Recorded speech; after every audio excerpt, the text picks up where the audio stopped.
Good morning, good morning, good morning. Hey, my man. Happy new month to you. Happy new month to the listeners. Everybody would be out here today.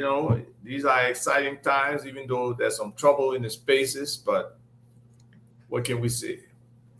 Good morning to you. Happy new month to you, Ava. Happy new month, glorious new month, outstanding new month. I hope and pray that last month was great, prosperous, exciting, and I'm sure that the new month of August would bring great, outstanding power, strength Goli? that will allow you to do exciting and outstanding things. Kaya ko rin Rufus, Von Conant, the man in Monrovia at Love FM. How are you, Rufus? Happy new month to you. Rufus, you getting us or you want to give us party? I think he's still getting ready. Wow, with jingle. Trying to give us some music, some jams. Yeah, I know, right? Let me just So tell all the you. people in upper and lower Magidi counties, happy new month to you. Business Talk is live. We're relaying on Kakata FM up there with the great people up there, and we're relaying live to all the folks all the way up there, upper, lower Magidi counties, and all across Montserrat County. Good morning, happy new month to you from Business Talk. Wonderful. Yeah, folks. So before we start, I just want to give a shout out to a couple of people. One is my sister, my friend, the mother of my goddaughter, Glenita Richards. She's been a real friend and sister to me for the longest time. I want to say since 1982, maybe 83. So it's just been exciting to know that her birthday is coming up. And just reflecting on the relationship, I realized how much she set the bar for me in terms of what I should expect from a wife. Watching she and Mabu Richards in their marriage, basically visiting them nearly every day, hanging with them, being with them. Um, it just set my mind, on what it was. And then to entrust me as a young guy at the time. So I was probably 21, going on 22, to be a godparent, which was something I never thought anybody would ever ask me. But it saw me in that capacity and they asked me, and, it was exciting. I took on the responsibility. And, today her daughter, PJ Perita, is still like a real goddaughter to me, more like a daughter. So it's been a wonderful relationship with the Riches, and I want to say happy birthday to Glenn.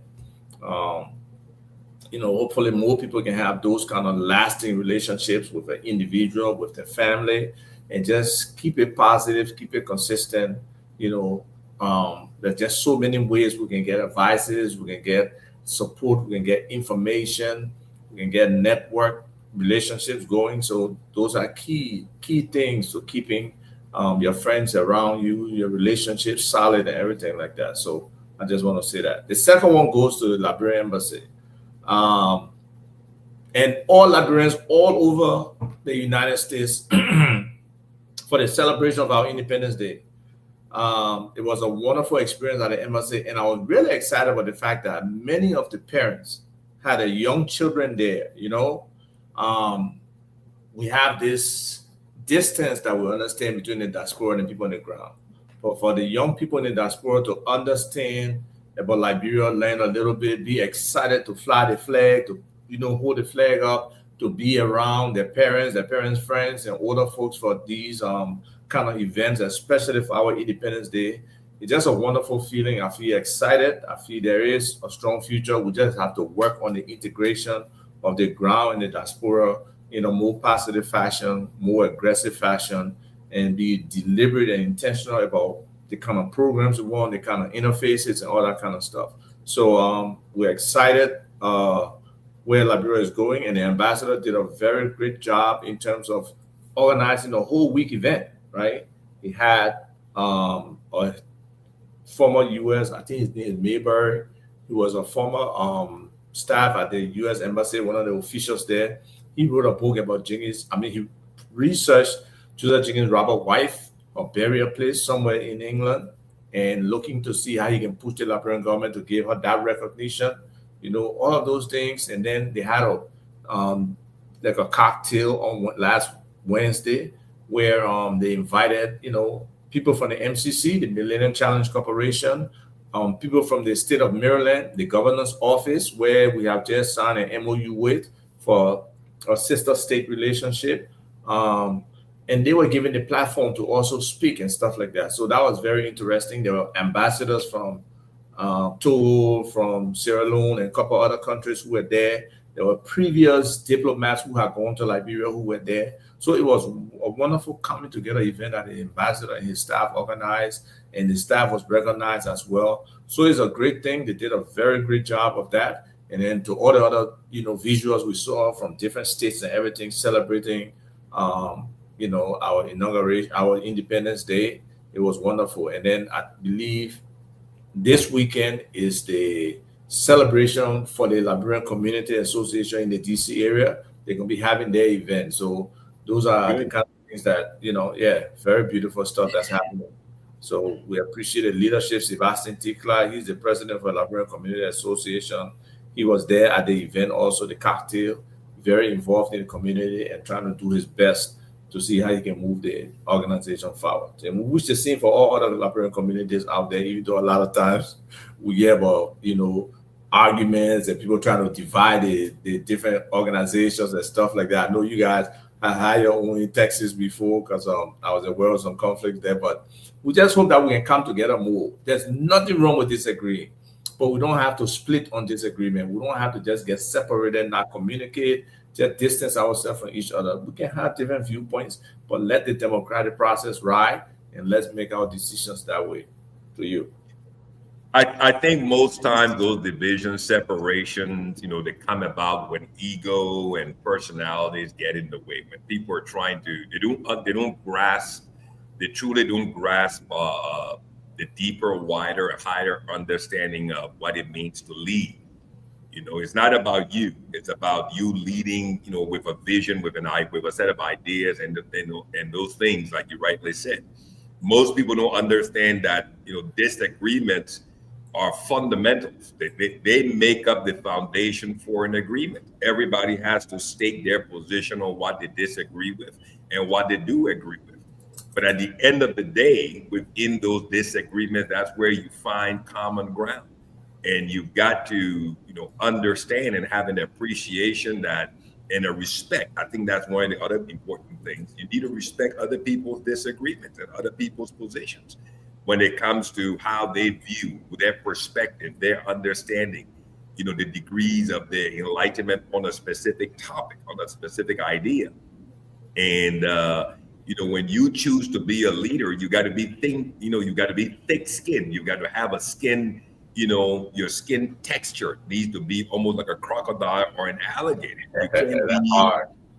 Well, I mean, then relinquish the seat. You remember one of the guys. No, I'm saying a crocodile skin is really hard. So it's really hard. That's exactly right. I mean, you can't poke the crocodile with a safety pin or a diaper pin and expect the crocodile to move. He's not going to be moved by that because his skin is thick.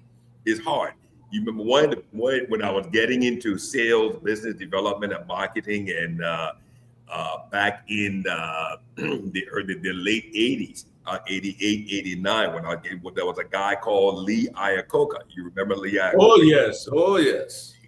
And he took the role of being the CEO, and he took the role of being the #1 marketing advertising guy for Chrysler. And what was his slogan? Lead, follow, or get out of the way.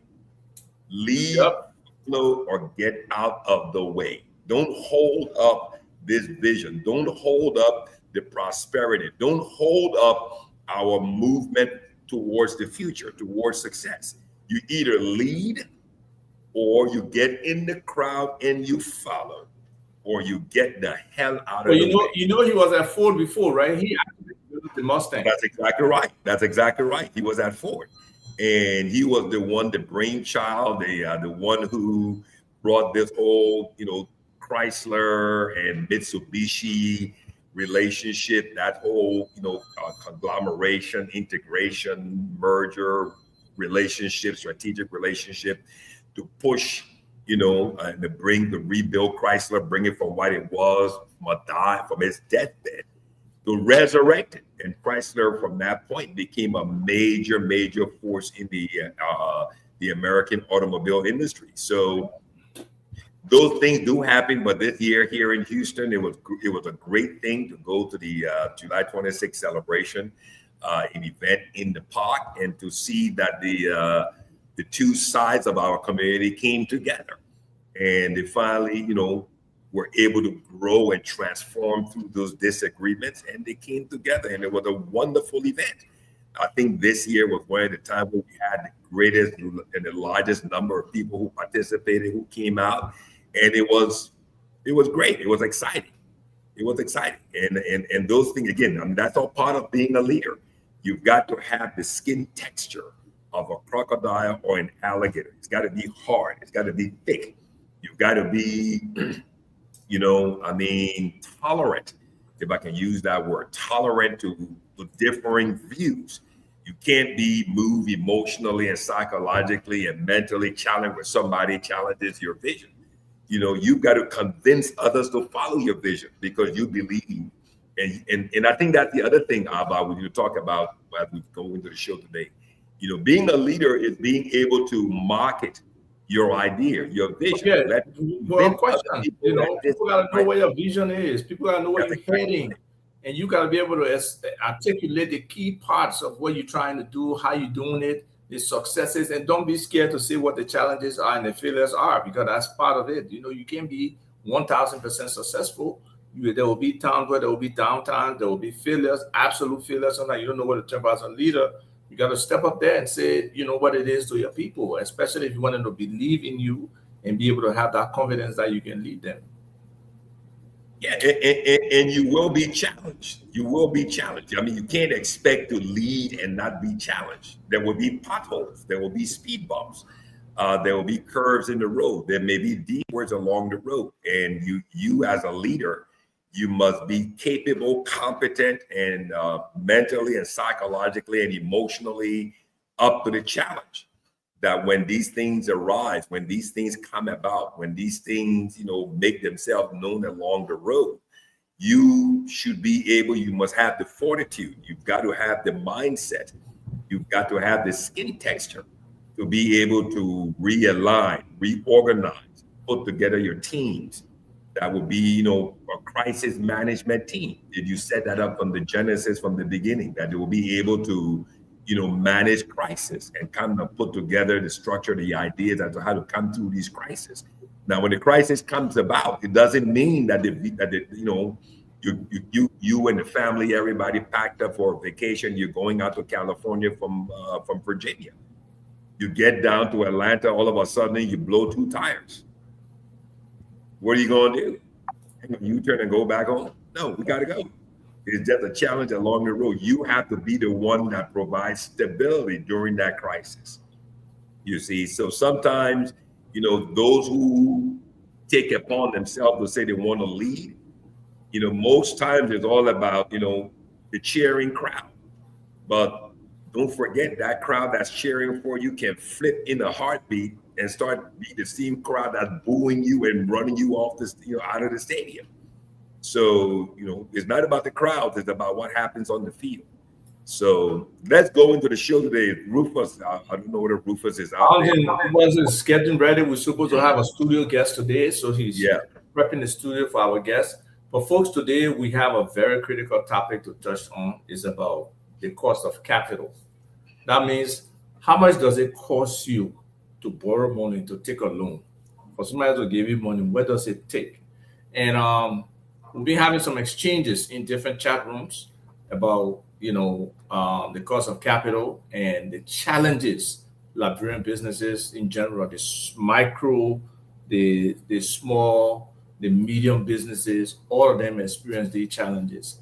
And, we have a couple of examples for you in terms of what it takes for these borrowing to take place, the challenges to pay back. And I hope our guest, as a small business person herself, would be able to explain, some of these things. But let me just see if I can take you through one example um, that people can start to understand the context of the challenge. Then we'll talk about another situation. So And, this, and, and, and let me just say something that there's a guy who's waiting in the wings here. He said he will either call in or we can kind of stream yard in.